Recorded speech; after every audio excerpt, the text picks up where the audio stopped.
नमस्कार दोस्तों।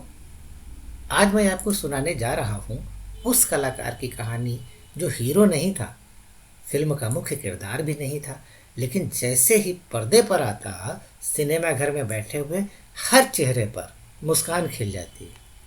उसकी आवाज़ अलग थी, उसका अंदाज निराला था, उसकी चाल अनोखी थी और सबसे बड़ी बात उसकी कॉमेडी का तरीका बिल्कुल जुदा था।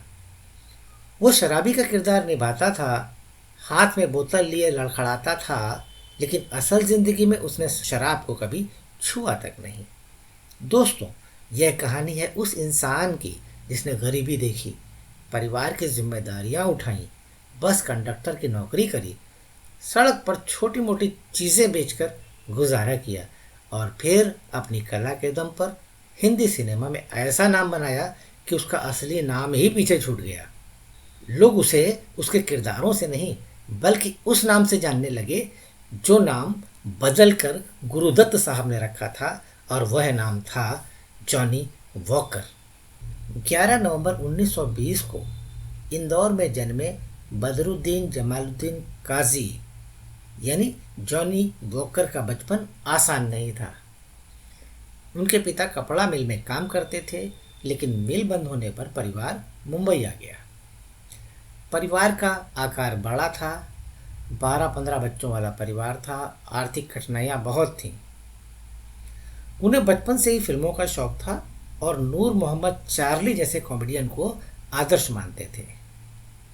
बड़ा परिवार, कमाई की कमी, बदरुद्दीन ने कम उम्र में ही पढ़ाई छोड़ दी और काम शुरू कर दिया। कभी फल सब्जियां बेची, कभी आइस कैंडी और कभी और छोटी मोटी चीज़ें, लेकिन दिल में हमेशा एक ही सपना था, लोगों को हंसाना। मुंबई की BEST यानी बेस्ट की बस में उन्होंने कंडक्टर की नौकरी करी। टिकट काटते समय भी उनका अंदाज मज़ेदार होता था।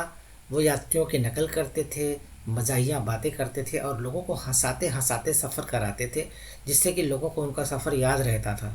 बदरुद्दीन को महान कॉमेडियन चार्ली चैपलिन बहुत पसंद थे। वे मानते थे कि लोगों को हंसाना कोई छोटी बात नहीं है। किसी दुखी इंसान के चेहरे पर कुछ पल के लिए मुस्कान ले आना भी एक बड़ी कला है, और शायद यही सोच उनके जीवन की सबसे बड़ी ताकत बनी। उनके अपने जीवन में परेशानियां थीं, लेकिन वे दूसरों को हंसाना जानते थे। यही विरोधाभास आगे चलकर उनकी ताकत बना, और यहीं से एक छिपा हुआ कलाकार एक दिन फिल्मी दुनिया तक पहुंच गया। हुआ यूं कि उस जमाने के सुप्रसिद्ध महान अभिनेता बलराज साहनी ने एक बार उनकी प्रतिभा देखी। बलराज साहनी सन 1951 में फिल्म बाजी की स्क्रिप्ट लिख रहे थे। इस दौर की फिल्म हलचल में भी इन्हें एक भूमिका दी गई। बलराज साहनी ने बदरुद्दीन जमालुद्दीन काजी को फिल्मकार गुरुदत्त से मिलवाया। गुरुदत्त ने जब उनका शराबी वाला अंदाज देखा, खास तौर से एक पियक्कड़ वाली भूमिका, तो वे बहुत प्रभावित हुए और यहीं से बदरुद्दीन को उन्होंने नया नाम दिया जॉनी वॉकर का, जो स्कॉच विस्की ब्रांड से प्रेरित नाम था।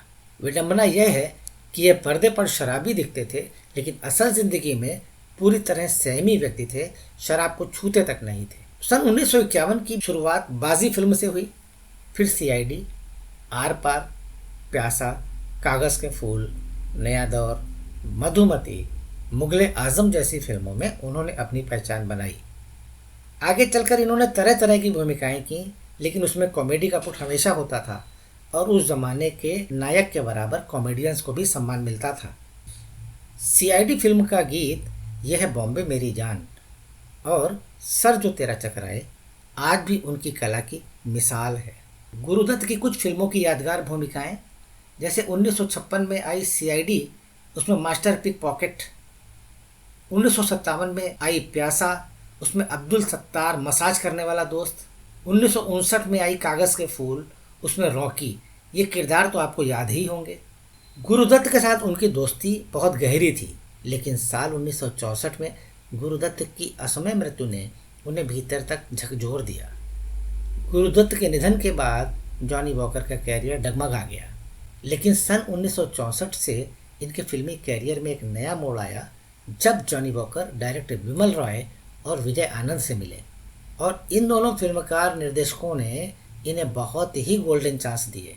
जॉनी वॉकर ने करीब 300 फिल्मों में काम किया। उनकी चर्चित फिल्मों में सन 1951 की बाजी, सन 1953 की ठोकर और सन 1954 की टैक्सी ड्राइवर, मेरे महबूब, CID, Pyaasa, Chori Chori, Devdas, Marine Drive, Railway Platform, Changez Khan, Naya Daur, Madhumati, Amardeep, काला पानी, लाइट हाउस, कागज के फूल, ब्लैक कैट, जिंदगी और ख्वाब, सूरज, शिकार, दिल और मोहब्बत, तमाम फिल्में।